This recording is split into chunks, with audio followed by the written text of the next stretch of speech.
Hello बच्चों, स्वागत है आपका अपने यूट्यूब चैनल जैकपुर पे। तो आज के इस वीडियोस में हम डिस्कस करने वाले हैं क्लास 7 का इंपॉर्टेंट क्वेश्चन जो कि आपके उपयोगी होगा मंथली असेसमेंट ऑफ मार्च 2022 के लिए और आपके फाइनल एग्जाम 2021-22 के लिए काफ़ी इंपॉर्टेंट होने वाला है। साथ ही साथ आज का ये वीडियो आपके बेसिक नॉलेज को भी काफ़ी बढ़ा देगा, यानी आप लोगों को यूट्यूब नहीं सीखते हैं या नहीं सीखे हैं तो बहुत कुछ सीखने को मिलेगा आज के इस वीडियोज़ में। तो कुल मिलाकर वीडियोज़ काफ़ी इंपॉर्टेंट होने वाला है, तो वीडियो में सोच लेकर अंत तक बने रहना। यदि आप हमारे चैनल पर पहली बार आएँ तो चैनल को सब्सक्राइब कर लीजिए लाल रंग के सब्सक्राइब के बटन को दबाकर। साथ ही साथ घंटी के बेल आइकन को जरूर प्रेस कीजिएगा। इससे होता यह है कि आपको वीडियोस की पल पल की नोटिफिकेशन आपको मिलती रहती है।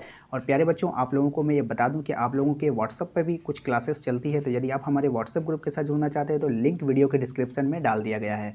जल्दी से जाइए, बिल्कुल कम सीमित है, लगभग 250 बच्चे उससे जुड़ पाएंगे, तो आप अपना पहले से जाकर के उससे जुड़ जाइए, ठीक है ना। तो जल्दी से जाकर लिंक डिस्क्रिप्शन में दिया गया है, आप वहां से जाकर डायरेक्ट जुड़ सकते हैं। साथ ही साथ ये वीडियोस में है, आज का जो वीडियोस है हम लोगों ने लिया है वो जो है आपको बिल्कुल प्रैक्टिस सेट है और इस सेट के ज़रिए जो है आप अपने बेसिक नॉलेज को बढ़ाएंगे, अपने एग्ज़ाम में अच्छा परफॉर्मेंस कर पाएंगे, ठीक है। तो चलिए ज़्यादा बातें ना करते हुए वीडियो को शुरू करते हैं।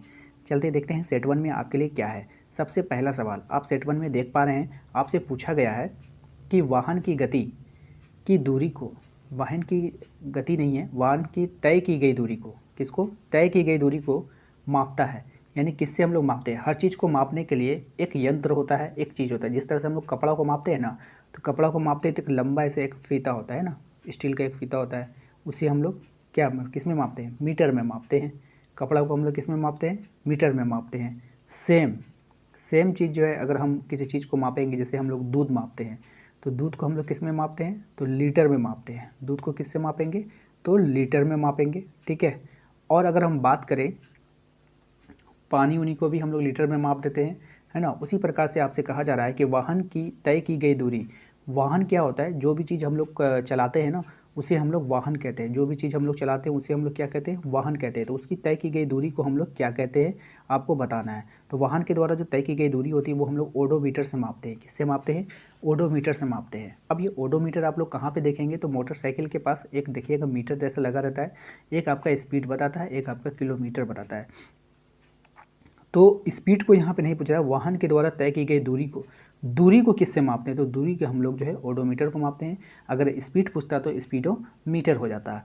दोनों बातें आप लोगों को ध्यान में रखनी है। अगला सवाल है हमारा कि सरल लोलक की गति कैसी होती है, आवर्ती होती है, रेखीय होती है, वृत्तीय होती है या एक समान होती है। तो सरल लोलक की जो गति होगी वो आवर्ती होगी। आपका ऑप्शन नंबर ए बिल्कुल सही जवाब यहाँ पर हो जाएगा। अब चलते हैं अपने अगले सवाल पे। अगला सवाल है हमारा चाल का मूल मात्रक क्या है ना। तो चाल का जो मूल मात्रक यहाँ पे आपको बताना है, यहाँ पे आपके पास ऑप्शन दिख रहे होंगे। तो चाल का जो मूल मात्रक हो जाएगा वो हो जाएगा हमारा मीटर पर सेकेंड। क्या हो जाएगा, मीटर पर सेकेंड। लेकिन अगर यहीं पे आपसे पूछ लिया जाए कि समय का मात्रक क्या होगा, तो समय के मात्रक में बच्चों आपको सिर्फ सेकेंड बोलना है। समय के मात्रक में क्या बोलना है, सेकेंड बोलना है। और चाल के मात्रक में क्या बोलना है, मीटर पर सेकेंड बोलना है, ठीक है ना। आते हैं अब नेक्स्ट सवाल पे। अगला सवाल है हमारा गति कितने प्रकार के होते हैं, ठीक है। तो गति कितने प्रकार के होते हैं, 2 प्रकार के, 3 प्रकार के, 4 प्रकार के या फिर 5 प्रकार के। तो बच्चों गति जो होता है हमारा, जो गति होता है, जो स्पीड होता है वो 2 प्रकार के होते हैं। कितने प्रकार के होते हैं, 2 प्रकार के। आपका ऑप्शन नंबर ए इसमें बिल्कुल सही है। कौन कौन सी होगा ये भी जान लीजिए। तो गति हमारे 2 प्रकार के होते हैं। एक होता है हमारा तीव्र गति, क्या होता है, तीव्र गति, है ना। और एक होता है हमारा मंद गति, एक होता है हमारा मंद गति। अब देखिए कोई भी गति होता है या स्पीड होता है, कोई चाल होती है, तो आप क्या बोलेंगे, बहुत जब मान लीजिए आप खड़े हैं, कहीं पे आप खड़े हैं, वहाँ से एक मोटरसाइकिल जा रही है, तो आप 2 ही बातें कहेंगे, या तो मोटरसाइकिल बहुत धीमी जा रही है, या तो वो धीरे गति से जा रही है, या नहीं तो वो तेज़ गति से जा रही है। आप यही कहेंगे। हाँ, इसमें हो सकता है कि बहुत लग सकता है, बहुत तेज़, बहुत धीमी। लेकिन तेज़ और धीमी ये 2 वर्ड आया ना, तेज़ और धीमी, यही तीव्र और मंद, तीव्र और मंद। तीव्र मतलब तेज़, मंद मतलब धीमा। तो तेज़ और धीमा बस यही 2 प्रकार का गति ही होता है। अब आप इसमें बहुत लगा सकते हैं, कम लगा सकते हैं, यही कर सकते हैं। लेकिन तीव्र और मंद जो सेम हो जाएगा, ठीक है। नेक्स्ट सवाल है हमारा। अगला सवाल है हमसे कि कोई सरल लोलक 20 पूर्ण दोलन में 40 सेकंड लेता है। कोई सरल लोलक 20 पूर्ण दोलन में 40 सेकंड लेता है, लोलक का आवर्तकाल क्या होगा। अब देखिए लोलक का जो आवर्तकाल होता है बच्चों, उसका एक फॉर्मूला होता है कुल लिया गया समय बटा कुल पूरे किए गए दोलन, यानी जितना समय लिया गया है उसको ऊपर रखेंगे और जितना दोलन वो डोला है उसको हम लोग नीचे रखेंगे। तो समय कितना ले रहा है 40 सेकंड, तो 40 को ऊपर रखिए और कुल पूरे किए गए दोलन है 20 दोलन, ठीक है। इसको इससे जब हम काटेंगे तो 20 दूना 40, 2 से कट जाएगा, तो इसलिए 2 सेकंड इसका आंसर हो जाएगा। अब चलते हैं अपने अगले सवाल पे। अगला सवाल हमारा क्वेश्चन नंबर 6 को ध्यान से देखिए। चाल किसे कहते हैं? काफ़ी इंपॉर्टेंट सवाल है, आपको इसको जानना होगा, ठीक है ना। चाल किसे कहते हैं? तो चलिए इसके आंसर को आपको बता देते हैं। चाल का आंसर देखिए, आप यहाँ पे देख पा रहे हैं, किसी वस्तु के द्वारा इकाई समय में तय की गई दूरी को उस वस्तु की चाल कहते हैं। चाल एक अदिश राशि है, तो यही इसका आंसर हो जाएगा सटीक। जल्दी से आप इसे नोट कर लीजिए अपने आंसर पे, ठीक है। अगला सवाल क्या है हमारा? वेग किसे कहते हैं? अगला सवाल क्या है? वेग किसे कहते हैं? तो चलिए इसके आंसर को जान लेते हैं कि वेग किसे कहते हैं। वेग किसे कहते हैं, इसके आंसर में आपको लिखना होगा कि किसी वस्तु के द्वारा इकाई समय में निश्चित दिशा में तय की गई दूरी को उस वस्तु का वेग कहते हैं। वेग एक सदिश राशि है। अब यहाँ पर आपको दोनों बातों को समझना होगा। अभी हम लोगों ने देखिए, वेग में क्या होता है ना, वेग में दिशा होता है। वेग में क्या होता है? दिशा होता है ना। वेग में क्या होता है? दिशा होता है, और इसलिए इसे क्या कहते हैं? सदिश राशि कहते हैं। जिसमें दिशा होगा उसे हम लोग सदिश राशि कहेंगे, ठीक है ना। अभी जो इसके पहले हम लोगों ने एक आंसर आपको बताया था चाल के बारे में, तो चाल क्या होता है? चाल किसी वस्तु के द्वारा इकाई समय में तय की गई दूरी को कहते हैं, ठीक है। उसमें दिशा नहीं होता है। चाल में क्या होता है? दिशा नहीं होता है, इसलिए वो अदिश हो गया। चाल में कोई की दिशा नहीं है।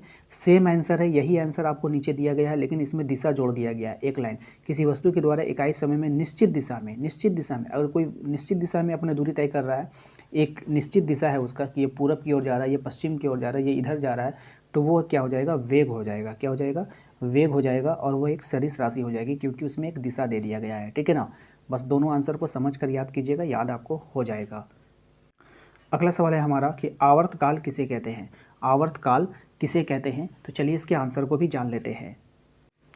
देखिए, इसका आंसर आपका बिल्कुल सामने यहाँ पे दिख रहा होगा कि आवर्तकाल किसे कहते हैं। एक दोलन में पूरा करने में जितना समय लगता है उसे सरल लोलक का आवर्तकाल कहते हैं। एक दोलन में पूरा करने में जितना समय लगता है उसे सरल लोलक का आवर्तकाल कहते हैं। तो काफ़ी इंपॉर्टेंट है, इसे आप याद कर लेंगे। अगला सवाल क्वेश्चन नंबर 10 आपसे कह रहा है कि गति किसे कहते हैं? गति किसे कहते हैं? काफ़ी इंपॉर्टेंट है। इसमें आपको आंसर लिखना है कि किसी वस्तु के द्वारा समय के साथ स्थान परिवर्तन को क्या कहते हैं? गति कहते हैं। किसी वस्तु के द्वारा समय के साथ स्थान परिवर्तन को क्या कहते हैं? गति कहते हैं। अब देखिए, कोई वस्तु यहाँ पे रखा गया है, ठीक है। अब ये लुढ़क करके कहाँ आ गया? यहाँ आ गया, ठीक है। तो इसमें कुछ समय लगा होगा और इसने स्थान को परिवर्तन कर लिया। पहले यहाँ था, अब यहाँ आ गया, तो इसे ये क्या कर लिया? ये गति कर चुका है, ठीक है। इसी तरह से आप देखेंगे कि पेड़ पौधा क्या करता है? गति करता है? नहीं करता है, वो एक ही जगह पे स्थिर रहता है, इसलिए वो पेड़ पौधा गतिशील नहीं है। हम लोग क्या है? हम लोग गतिशील हैं, है ना। कोई भी जीव जंतु क्या है? गतिशील है, तो वो गति कर लेता है। मुक्त जो वस्तुएं मुक्त अवस्था में वो गति कर लेती है ना। चलिए, उम्मीद करते हैं कि आपको आज का ये वीडियो अच्छा लगा है। वीडियो अच्छा लगा है तो वीडियो को लाइक कर दीजिएगा। चैनल पे यदि पहली बार आए हैं तो चैनल को सब्सक्राइब कर लीजिएगा। घंटी के बेल आइकन को दबा दीजिएगा। और एक बार फिर से आपको याद दिलाता चलूँ, वीडियो के डिस्क्रिप्शन को जरूर से चेक कीजिए। वीडियो के डिस्क्रिप्शन में आपको व्हाट्सअप का लिंक मिल जाएगा, व्हाट्सअप ग्रुप का लिंक मिल जाएगा। आप लोग ग्रुप ज्वाइन कर लीजिए। यदि आप टेलीग्राम चलाते हैं तो टेलीग्राम चैनल का भी लिंक आपको डिस्क्रिप्शन में दे दिया गया है। टेलीग्राम चैनल को भी ज्वाइन कर लीजिए, काफ़ी हेल्पफुल रहेगा आपके लिए। मिलेंगे जल्द ही अपने अगले पार्ट में। Thank you.